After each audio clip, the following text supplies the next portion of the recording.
Selamat datang di program Duar. Selamat menonton.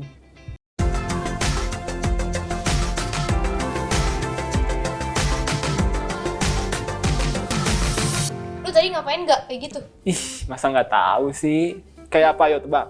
Ih, gue berasa di minimarket tuh gak sih? Selamat datang. Itu tepat. Sesuai sama pembahasan kita kali ini nih, Kak Rahma. Wah, emangnya mau bahas tentang minimarket? Yes, tepatnya Indomaret dan Alfamart. Yang di mana-mana tiap melangkah dikit ada. Ada, dan Indomaret, berdekatan ada nih. Itu. Alfamart. Yes. Di rumah kamu juga nggak kayak gitu, BMers? Nah, kita mau bahas itu nih, Kak Rahma. Lo kenapa tertarik banget sama Indomaret sama Alfamart? Ya itu, sesuai apa yang tadi gue bilang. Kenapa dia tuh bisa berdekatan? Padahal kan jualannya juga sama gitu, kurang lebih.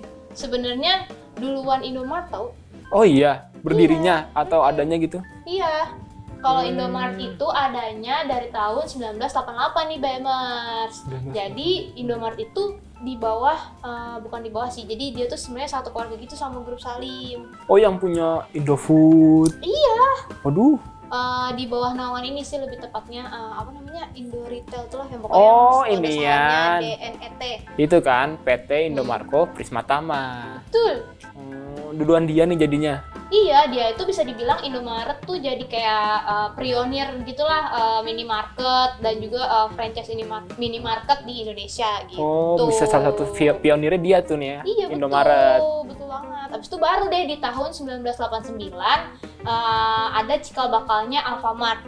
Jadi Alfamart tuh belum langsung lahir langsung jeng-jeng Alfamart gitu, enggak. Berarti 1988, 1989 Alfamart muncul. Setahun berselang itu. Tapi awalnya bukan Alfamart dulu gitu loh. Jadi si pengusahanya namanya Joko Susanto itu awalnya pengusaha rokok. Terus abis itu dia diriin namanya Alfa Minimart. Alfa Minimart namanya sebelum jadi Alfamart. Sebelum jadi Alfamart. Nah sekarang baru deh jadi Alfamart gitu. Kayaknya emang pengusaha gitu ya. Kenapa tuh? Maunya bersaing terus gitu. Iyalah, kan biar dapet cuan ya. Bener. Tapi sekarang, Karama tahu nggak udah berapa gerai nih Indomaret sama Alfamart? Nah, kalau sampai Januari 2020, Indomaret itu udah punya gerai sekitar 27.681. Nah, kalau Alfamart itu sampai kuartal 3 2020 itu terhitung ada 15.102 unit. Jadi tetap lebih banyak Indomaret. Lumayan jauh sih ya. Lumayan jauh. Tapi alasan kenapa mereka membuat toko yang berdekatan itu, Karama tahu nggak? Ya, sebenarnya jawabannya simpel sih. Apa tuh? Karena ya mereka pengen bersaing untuk mendapatkan hati para konsumennya. Oke. Iya kan, makanya coba deh di rumah lo, kalau misalnya jalan berapa meter dikit ada Alfamart. Iya benar sih. Berapa meter dikit ada Indomaret. Dan itu jaraknya nggak terlalu jauh biasanya. Iya benar. Terus berarti saingan sengit nih ya, belum ada lagi nih. Kadang ada tapi tidak bisa menyaingi kedua. Agak sulit sih kayaknya ya. Brand Soalnya itu mereka ya? tuh bener-bener kayak yang Iya sih benar. Kayaknya Setuju nggak BMers? Gue sih setuju sih. kalau di rumah kamu juga kayak gitu nggak, BMers? Kayaknya semua sih di Indonesia Ya, kayaknya hampir semua banyak ya, ya. kayak gitu ya. Terus Oke. apa lagi nih Karama alasannya? Masa satu doang? Ya, jadi mereka juga sebenarnya kenapa banyak banget ditemuin di daerah-daerah dekat pemukiman penduduk gitu ya, karena pengen menjaring konsumen yang lebih luas gitu. Konsumen, sorry. Terus tapi ada teorinya nggak sih kalau kayak gitu-gitu tuh? Apa cuman karena dia ada ya udah ikut-ikutan aja gitu? Ya, jadi kalau misalnya ini sotoynya gue ya, kalau misalnya gue Sotoy apa riset kan Iya, tadi? ini sotoy berdasarkan riset. Nah, itu BMers yang benar. Jadi kalau misalnya kenapa sih banyak kayak gak cuman Alfamart sama Indomart doang sebenarnya yang deketan. Nah, itu sebenarnya mereka pakai ada yang namanya teori hoteling teori. Kan ini minimarket bukan hotel. Bukan, ini Bukan. namanya doang hoteling, tapi bukan hotel maksudnya. Oh, Jadi nama teorinya. ya, jadi mereka Oke. emang sengaja deketan untuk memperluas jangkauan pasarnya. Oh, gitu. jadi namanya teori hoteling. Oke. Iya. Terus ada faktor-faktor juga nggak? Misalnya di teori hoteling itu ada berapa faktor gitu yang mempengaruhi itu? Hoteling teori ini emang fokusnya di pemilihan lokasi. Jadi pemilihan lokasi itu juga ditentuin dari beberapa faktor. Ada dari faktor si produsen. Itu nggak pakai R. Apa tuh? Produser. Wih, produser kita ada di balik kamera itu. Terus yang kedua juga bisa dilihat dari faktor perilaku konsumennya. Nah, nanti dicari nih tuh kayak titik tengahnya atau aduh susah nih aku spellnya. Equilibrium, bener gak?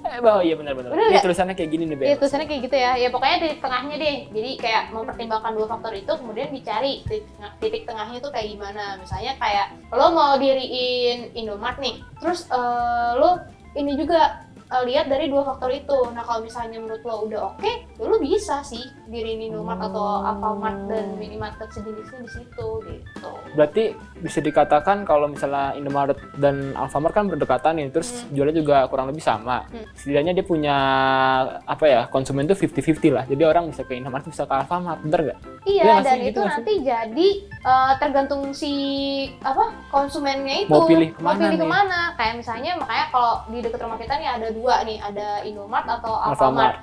Ya kita tinggal milih aja kira-kira kita mau ke Indomart atau ke Alfamart. Selain mereka tuh emang kelihatannya saingan banget kan, tapi kalau deketan itu mereka juga sebenarnya ada keuntungannya juga. Oh iya. Iya, mereka tuh lebih hemat budget riset karena mereka itu nggak perlu lagi, misalnya nih ada satu lokasi ya kan, terus ada salah satu di antara mereka Alfamart atau Indomart yang emang mendirikan usahanya di situ. Lebih dulu gitu ya. Nanti kalau misalnya gue pengen diriin minimarket lagi, gue nggak usah riset lagi karena udah ada minimarket juga, jadi kan lihat nih konsumennya kayak gimana, makanya bisa kita lebih hemat juga risetnya gitu. Jadi ibarat kata nih ya, udah ada satu nih, nggak perlu riset lagi karena dia udah ketahuan, udah pasti rame nih kayaknya di sini nih. Iya, atau sebaliknya juga, terlalu ini nih misalnya, yaudah deh gue nggak jadi di situ. Iya, bisa diamati dari situ juga ya. Nah, tapi so far kan kalau misalnya ada satu pemukiman, terus misalnya ada minimarket di situ ya, pasti keseringan sih rame karena kan ya jual produk-produk kebutuhan sehari-hari dan lain-lain. Rumah tangga dan lain sebagainya. Iya, betul banget. Apalagi kalau habis gajian tuh rame banget. Terus nih Kak Rahma, Indomaret dan Alfamart itu ternyata punya strategi yang sama. Namanya Five Force. Five Force atau biasa disebut dengan Porter Five Force. Tahu nggak? Wih, sok keren banget ya dari tadi ya. Parah. Apaan sih, Kak? Gue jelasin nih BMers ya. Pendekatan Porter Five Force ini adalah sebuah metode yang menganalisis dan mengidentifikasi kekuatan yang membentuk suatu industri atau pola bisnis. Biasanya nih, metode ini digunakan untuk mengidentifikasi struktur industri dalam menentukan strategi perusahaan. Oh, gitu. Nah, itu. Ada 5 katanya poinnya. Ya, ada 5. Ada 3 eksternal, 2 sama internal. Nih, pertama itu ada rivalry among existing competitor. Kedua, bargaining power of buyer or customer. Ketiga, ada bargaining power of supplier. Yang keempat nih, threat of new entrants. Yang kelima nih, threat of substitute product of services. Banyak juga ya, ada 5. Banyak, ada 5. Susah tadi jelasinnya kan, ngomongnya juga susah. Aku cukup penasaran sih sama yang pertama. Apa tuh? Yang rivalry among existing competitor. Nah, penjelasannya nih tentang itu tuh, suatu lingkungan bisnis yang mempunyai tingkat kompetisi yang tinggi nih Kak Rama. Antar perusahaan dan juga kompetitornya. Jadi nih, kalau udah kayak gitu kan perusahaan bakal nyiptain inovasi-inovasi baru nih. Biar nggak kalah saing sama pesaing lainnya. Kayak gitu, itu maksud rivalry. Existing? Salah ya? Rivalry among existing Competitor. Yes, of course. Thank you. You're welcome. My pleasure. Yang kedua nih tentang bargaining power of buyer or customer. Nah, itu apa tuh? Nah, kalau itu nih penjelasannya BMR, jadi konsumen itu memiliki peran yang sangat penting. Karena nih seluruh pemasukan yang didapat oleh dari si produsen atau yang kayak yang punya bisnis marketnya itu berasal dari konsumen. Jadi nih bargaining power of customer or buyer ini merupakan kemampuan konsumen untuk menawar dan mendorong harga produk agar lebih rendah. Oh, kalau tadi kan Kayak fokusnya gitu. sama saingannya, kalau sekarang fokusnya sama konsumennya gitu. Iya, jadi nih si konsumennya ini bisa menimbang-nimbang nih, gue mau beli di mana ya? Kayak gitu, mau beli di Alfa atau di Indomaret? Kayak gitu. Nah, tadi kan ada bargaining power of buyer or customer. Nah, sekarang sebaliknya nih, bargaining power of supplier. Oh, itu tuh. Sekarang dari kayaknya boleh gue tebak gak? Dari tergantung dari suppliernya, kekuatannya. Iya, tahu aja. Iyalah. Itu kan di artinya doang kan. Penjelasannya Nggak tahu. Iya nih penjelasannya nih BMers ya. Pemasok bahan baku ini juga punya kekuatan tawar-menawar yang berbeda-beda. Jadi nih intinya aja ya. Ketika si perusahaan atau si toko ini nih punya sedikit supplier. Kayak mensuplai produknya gitu. Iya. Minimarketnya. Saya kayak es krim gitu kan. Nah, semakin sedikit kan itu maksudnya. Nah, berarti ketergantungan si perusahaan ini sama supplier itu semakin besar. Oh, oke. Kayak gitu. Jadi nih contohnya ya, misalnya ada satu merek es krim nih di toko A. Banyak nih peminatnya. Pasti. Otomatis nih si perusahaan A ini nih, minimarket A, akan terus ketergantungan sama si supplier A untuk memasak es krim tersebut. Oh iya paham. Kayak gitu. Jadi misalnya Karama mau es krim A nih, tapi nggak ada di minimarket A. Pindah dong. Nah, nggak mau dia mereka kayak gitu. Mereka harus tetap bisa memasok produk tersebut, es krim A tersebut, biar pelanggannya nggak kabur. Oh iya betul juga sih. Itu namanya bargaining power of supplier. Jadi si supplier itu juga berpengaruh kuat juga ya dalam bisnis. Nah, benar. Jadi ada customernya, ada suppliernya, itu berpengaruh. Nah, terus nih yang keempat, threat of new entrants, yang menjelaskan seberapa sulit bagi pendatang baru untuk memasuki suatu pasar atau industri. Paham nggak Gitu. dari pernyataan itu? Gue takut sotoy aja sih, jadi kayaknya lu mending kasih tahu gue deh, spill the tea. Oke, please hear me. Oke, I'm ready. Jadi nih, yang tadi tuh berarti kekuatan perusahaan dipengaruhi oleh hambatan berupa biaya masuk, regulasi. Terus yang ketiga nih, kondisi ekonomi hingga hak paten. Jadi ada hal-hal itulah yang mempengaruhi.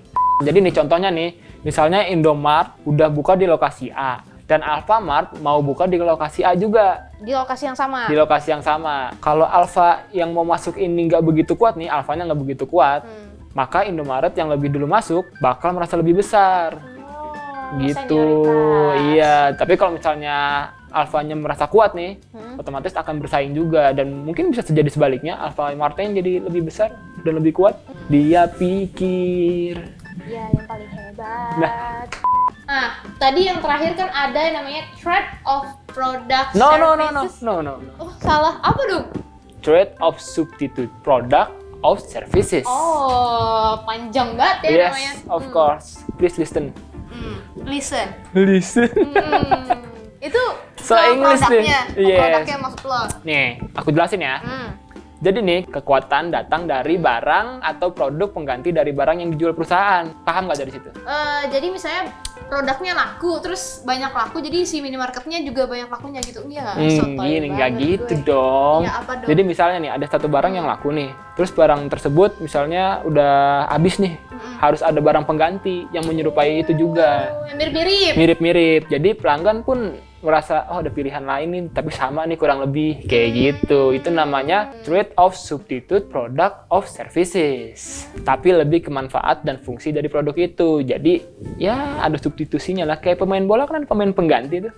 Next nih Kak Rahma. Oke. Layanan apa aja sih yang ada di antara Indomaret sama Alfamart? Tahu nggak? Tahu dong. Sebenarnya mereka itu juga punya kelebihan nih. Apa tuh? Walaupun mereka itu kayaknya banyak banget di pemukiman penduduk atau masyarakat, tapi ya mereka juga punya namanya layanan delivery atau pesan antar. Wah, kayak di go gitu ya? Iya, yang go apa gitu. Nah, kalau di Indomaret itu mereka punya yang namanya layanan iKios dan juga Klik Indomaret. Nah, kalau lewat layanan itu atau aplikasi itu kalian bisa banget pesen belanjaan nih. Nah, Lewat situ nanti, tuh? Iya, nanti tinggal dianterin gitu. Lagian juga kalian Oke tuh ya. tinggal rebaan terus lihat, wah harganya berapa, udah ketahuan mau pesan apa, udah masukin ke keranjang, abis itu pesen deh delivery. Karma pernah nyoba itu? Pernah?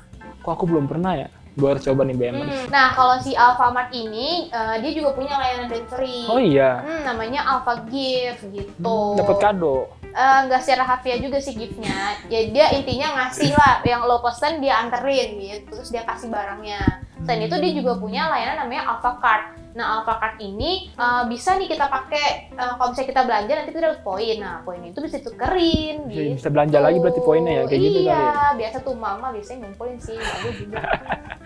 Tapi ada ongkirnya nggak sih kalau kayak gitu? Ongkirnya sih biasanya ada gitu. Oh, ada. Tapi itu tergantung jaraknya juga sih, Bemas. Oh, gitu. Ya Oke, sama lah oke. kayak layanan delivery pada umumnya. Oke, nanti gue coba. Selain itu ya namanya juga tempat belanja karena mereka saingan, mereka nih suka ngasih juga nih promo-promo buat narik konsumennya. Oh iya, tapi promonya ada masing-masing, maksudnya berbeda ataukah sama gitu? Berbeda lah pastinya. Kalau misalnya Alfamart itu punya namanya promo Alfamart JSM, Jumat, Sabtu, Minggu.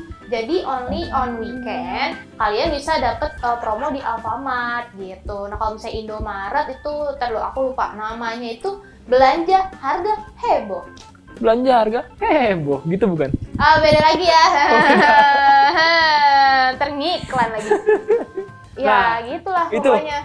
Nah, tadi kita udah ngejelasin soal sejarah singkatnya, kenapa Cara dia bisnisnya berdekatan, juga, iya. cara bisnisnya, teorinya, Iya. strategi yang sama. Aduh, Sampai ke promo-promonya, sampai banyak ke banget. layanannya. Lo mau bikin gimana?